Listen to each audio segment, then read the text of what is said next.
2017 y 2016 tuve la oportunidad de entrevistar en varias ocasiones al presbítero José Luis del Río y Santiago, único exorcista de la diócesis de Saltillo que ejerció este ministerio.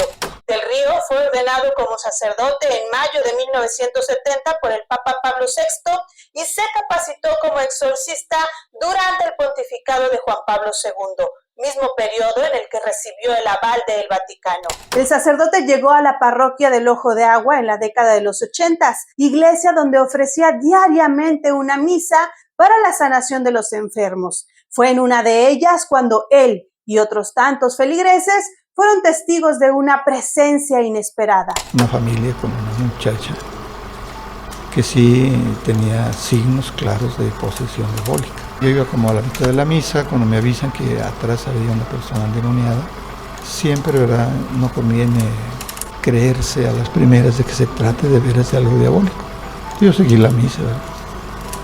Y al final de la misa fue cuando dije que lo pasaran al frente. Y entonces, al ver esos signos, se da uno cuenta que se trata de un caso de posesión. Y entonces es cuando se procede a hacer el ritual del exorcismo mayor. Pero ¿cuáles son esas características que nos harían sospechar que no se trata de un padecimiento mental, sino de un mal relacionado con el demonio? Pues en primer lugar, con unas fuerzas extraordinarias muy superiores al que puede tener la persona. En segundo lugar, el poder localizar cosas ocultas, lo que la gente traiga, oculta en sus bolsas, en lo que sea. Suelen presentarse en algunos casos que hablan en otras lenguas, no conocidas por ellos, no estudiadas por ellos. Lo hablan con toda corrección, en tanto no se toque el tema religioso. Cuando se toque el tema religioso se descomponen, se alteran inmediatamente. También el de una especial aversión a lo sagrado. La mirada es una mirada de odio, de aversión. Se les pone el agua bendita, les quema y cuando gritan, dan alaridos, ¿verdad?, se les echa en la boca, ¿verdad?, tienen que apretar la boca muy fuerte para que no les vuelva a caer el agua bendita, ¿verdad? Se les pone el crucifijo a la vista, a los ojos, y o lo escupen, o cierran los ojos para no verlo, o le hacen una mueca de burla, sacarle la lengua, por ejemplo. Sin embargo, no es tal cual aparece en las películas, donde todos los síntomas son magnificados y en un solo personaje. Desde un punto de vista médico, la posesión demoníaca se considera una de las formas de trastorno disociativo que antiguamente se denominaba histeria. La Asociación Americana de Psiquiatría define 3 tipos distintos de trastornos disociativos. Trastorno de la despersonalización implica sentirse fuera de uno mismo, poder ver tus acciones, sentimientos, pensamientos y a ti mismo desde la distancia, como si estuvieras viendo una película.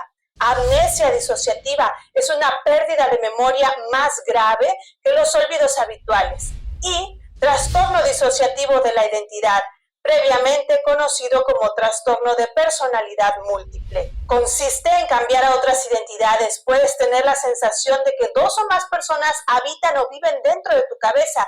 Puede que te sientas como si estuvieras poseído por otras identidades. Hay que darle el paso a la ciencia médica que haga su trabajo. El exorcista ya sabe de antemano de que si la sintomatología es de causa diabólica, todo el trabajo del psiquiatra no sirve. Un poquito de agua bendita le hace más provecho al poseído que todo el trabajo de la psiquiatría. Como seres humanos, ¿qué nos hace vulnerables a estos seres y qué tan frecuentemente se presentan estos casos? Pues la misma gente le abre la entrada al demonio. Hay varias puertas. Una simplemente es el pecado. La persona que peca se separa de Dios y le da acceso al demonio, siempre, no a poseerla, ¿verdad?, pero sí a comenzar a trabajar. Enseguida, cuando las personas buscan los servicios del demonio, generalmente no de manera directa, sino indirecta, a través de sus intermediarios, brujos, adivinos, videntes, ¿verdad?, espiritistas, cajitas de neofidencio, magos y ese tipo de gente, ¿verdad?, que se presenta como si tuviera dones y lo combinan también con algún objeto supersticioso, la ouija, el péndulo divinatorio, se puede llegar al caso de la verdadera posesión. En este caso, la muchacha le confesó haber utilizado algún instrumento, haber hecho alguno de estos rituales. Pero sí hay antecedentes de que encuentra alguna práctica de ocultismo. Los casos de verdadera posesión diabólica son más bien raros.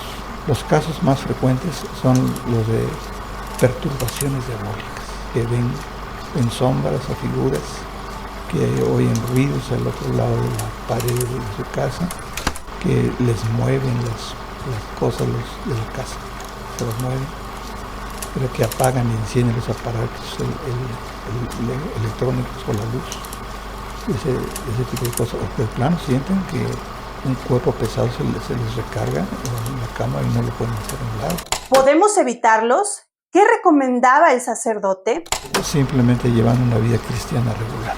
Una persona regularmente hace sus oraciones en la mañana y en la noche. Va a misa los domingos, comulga.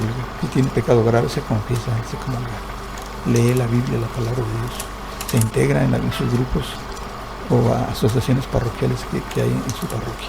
Si lleva una vida cristiana regular, el apóstol San Juan lo dice en la primera de sus cartas: al que ya vive la vida según Cristo, Jesucristo lo protege y el demonio no lo toca.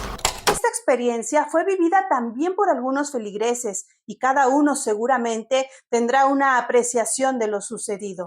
Recuerdo que fue 15 días antes de que cambiara el padre del Río, una jovencita que estaba ahí, unos 20 años, comenzó a convulsionar como si tuviera un ataque epiléptico y comenzó a hablar en idiomas, entre ellos habló el arameo al 100%, griego y latín, de los 7 idiomas que habló.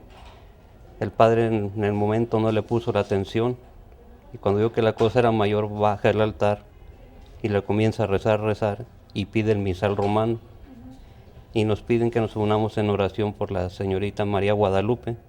Cada vez que invocaba el nombre todos decíamos amén, amén, y el nombre de la persona. Se le irisó el cabello como si fuera de estopa.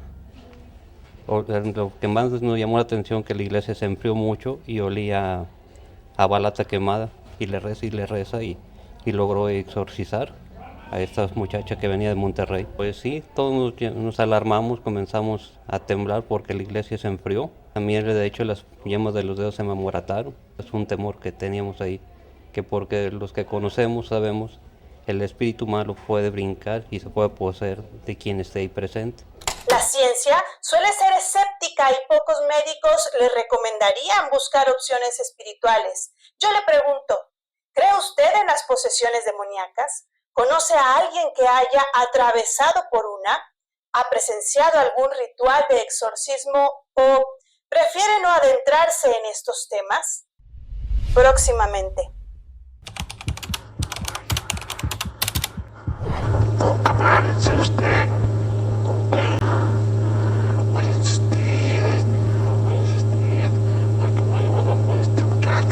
Mi nombre es Lucero Álvarez. Lo invito a que me siga a través de todas las redes sociales.